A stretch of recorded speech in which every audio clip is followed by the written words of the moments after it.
রাধে রাধে সকলকে, আশা করছি সকলে ভালো আছে। তো তোমরা তো জানোই আমরা বৃন্দাবনে যাচ্ছিলাম, তো ট্রেনে অলরেডি উঠে পড়েছি। দুপুর 12টায় ছিল আমাদের ট্রেন।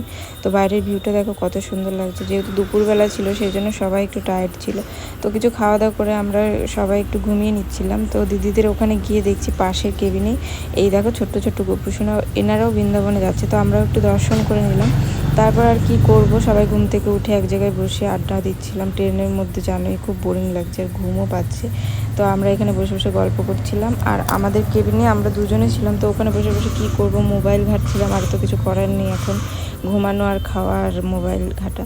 তো দেখো আমার বর এই যে বসে আছে, আমার দাদা দিদি সবাই এখানে আছে। আমরা এখানে বসে আবার গল্প করে নিচ্ছিলাম। তো আমাদের পরের দিন সকালে নামতে হবে, এখন একটু ঘুমিয়ে পড়তে হবে। তো চলো পরের দিন তোমাদের সঙ্গে আবার দেখা হচ্ছে। তো তোমরা সাথে থাকো। বৃন্দাবনে গিয়ে আমরা কী কী করলাম, কোথায় কোথায় গেলাম, তোমাদের সবটাই শেয়ার করব। তো আশা করছি তোমাদের সকলে ভালো লাগবে। তো চলো।